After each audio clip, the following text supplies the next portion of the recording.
जय श्री राम भक्तों। दोस्तों, कथा बहुत ही सुंदर है। आज की कथा है अनोखा ठग। आइए कथा श्रवण करें। बहुत समय पहले की बात है। किसी गांव का नाम ठगपुरा था। गांव का बच्चा बच्चा जैसे माँ के पेट से ठगी सीख कर आया था। ठगी के काम से गांव का कोई भी इंसान खुद को बचा ना सका। उसी गांव में नंदू के चाचा भी रहते थे। ठगपुरा में रहने के कारण नंदू के चाचा भी इस ठगी की संज्ञा से बच न सके। ठगी के बेमिसाल ज्ञाताओं में उनकी गिनती होती थी। इसी कारण उन्हें गांव वालों ने चाचा ठग का नाम दे दिया था, मगर सब उन्हें सिर्फ चाचा ही कहते थे।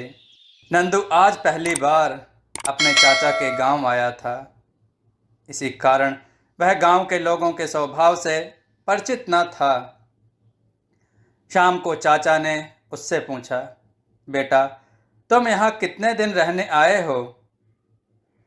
अपने चाचा के इस प्रश्न पर नंदू हड़बड़ा गया। वह बोला, बस चाचा, 3-4 दिन, फिर मुझे मामी के यहाँ जाना है। ठीक है बेटे, कहकर चाचा अपने काम में लग गए। मगर नंदू की समझ में यह न आया कि उसके चाचा ने उससे ऐसा प्रश्न क्यों किया था। इस बारे में वह काफ़ी देर तक सोचता रहा, मगर उसकी समझ में न आया। आखिरकार वह सो गया। अगले दिन उसके चाचा ने कहा, बेटे, मैं खेत पर जा रहा हूँ, मगर जाने से पहले एक बात बता देना उचित समझता हूँ।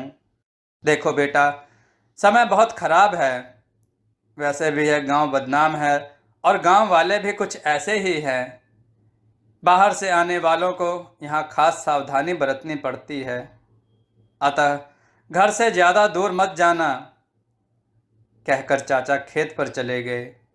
दोपहर के समय नंदू ने सोचा कि क्यों ना गांव की रौनक ही देख ली जाए।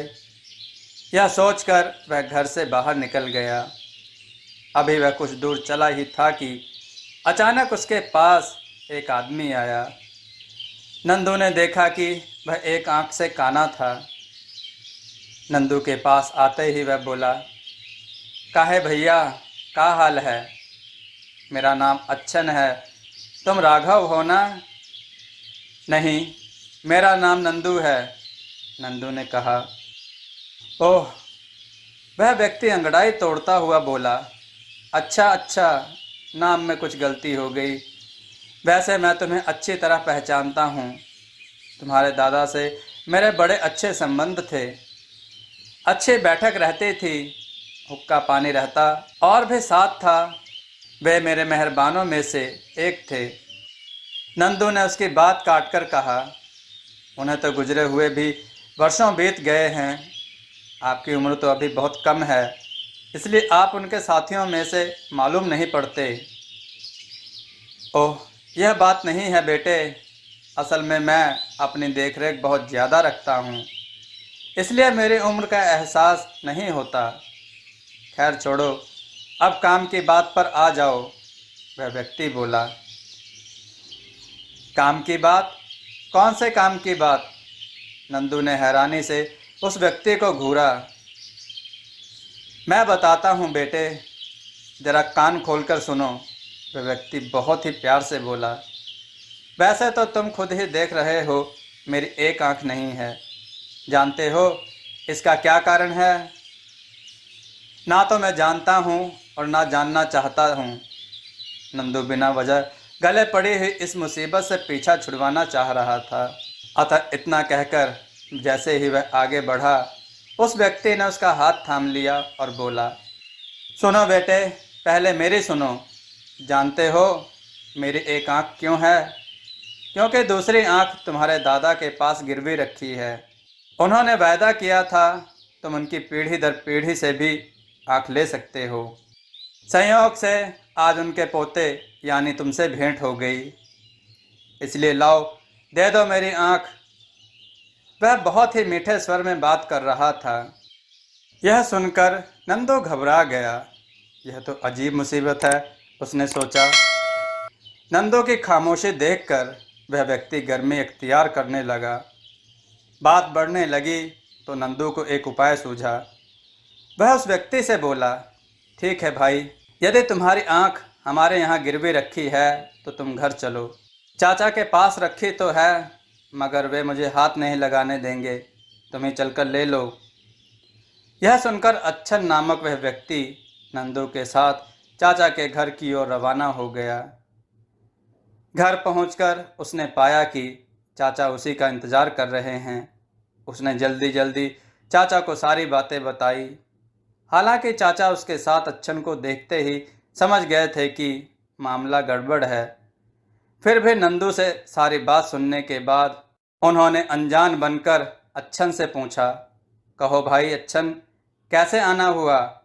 जी, कुछ ऐसी वैसी बात नहीं है। वैसे आप तो जानते ही होंगे कि इनके दादा यानी आपके पिताजी बड़े सज्जन पुरुष थे। सारे गांव की देखभाल रखते थे और आड़े वक्त में सबकी मदद किया करते थे। अच्छन ने कहा, जी वह तो ठीक है, मगर यह बताइए कि आज आपको हमारे पिताजी की याद कैसे आ गई? चाचा ने मुस्कुराकर पूछा। अब काहे बताऊं चाचा, याद तो बहुत दिनों से आ रही थी, मगर अब तक दिल में ही छुपा रखी थी। अच्छन अपनी बात पर खुद ही ठहाका लगा बैठा।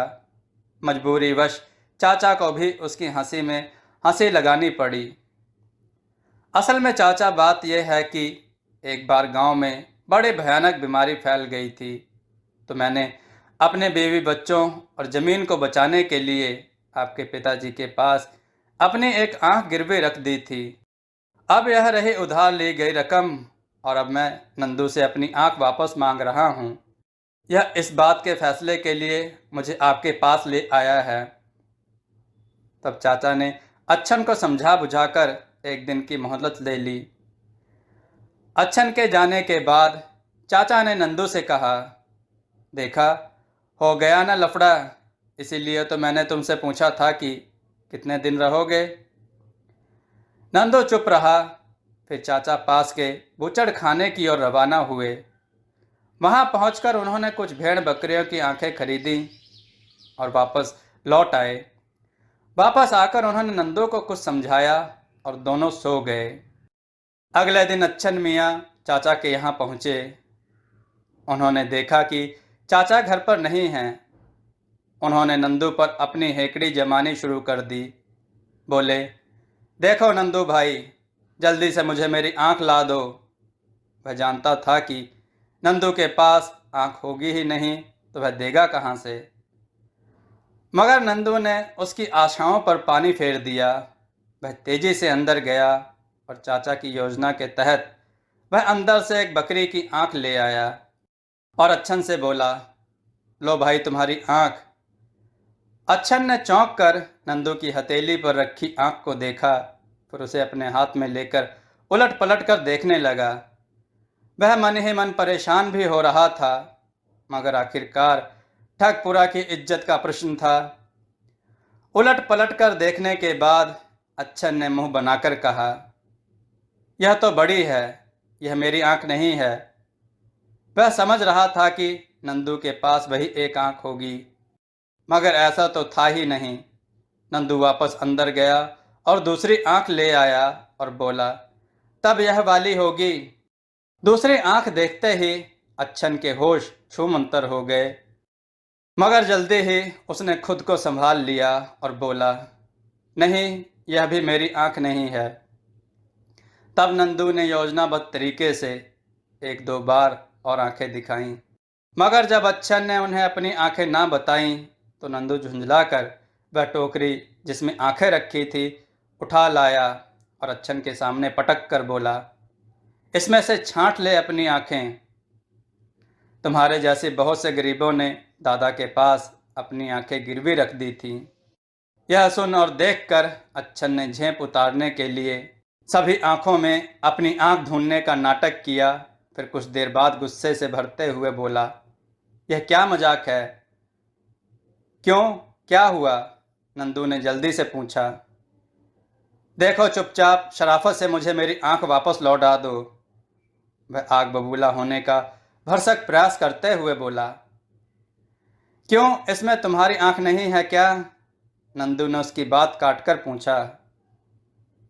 लड़के, मुझे ज़्यादा बकवास पसंद नहीं। शराफत से मेरी आंख दो, वरना दुगनी रकम वसूल लूँगा। उसने नंदू के आगे टोकने से पहले ही जल्दी जल्दी सब कुछ कह डाला। यह गर्मा गर्मी सुनकर अंदर खामोश बैठे। नंदू से यह सब नाटक करवा रहे चाचा फुर्ती से बाहर आ गए और बोले, अच्छन भाई, इस तरह तो तुम्हारी आंख मिलने से रही। ऐसा करो, तुम अपनी आंख नंदू को दे जाओ, ताकि कल वह तुम्हारी दूसरी आंख से मिलाकर वैसी ही आंख तलाश दे। क्या? अच्छन का मुंह खुला का खुला रह गया। अगर कहो तो मैं निकाल दूं, अच्छन भाई, चाचा ने गंभीर मुद्रा बनाकर कहा। इतना सुनते ही अच्छन मियाँ वहाँ से इस तरह भागे जैसे उनके पीछे यमराज पड़े हों। अच्छन मियाँ को इस तरह भागते देख चाचा भतीजे खिलखिलाकर हंस पड़े। इस तरह चाचा ने नंदू की जान बचाकर बुद्धिमत्ता की नई मिसाल कायम कर दी। मित्रों, यह कहानी सिद्ध करती है कि बुद्धिमान कभी मात नहीं खाता, अतः हमें बुद्धिमान बनने के लिए सतत प्रयास करते रहना चाहिए। दोस्तों, आपको यह कथा कैसी लगी? अपने विचार और सुझाव कमेंट में जरूर दें। हमारी कथाओं को लाइक करें, हमारे चैनल को सब्सक्राइब करना न भूलें। हमारी कथाओं को शेयर जरूर करें, जिससे लोगों को अच्छा ज्ञान प्राप्त हो। जय श्री राम भक्तों।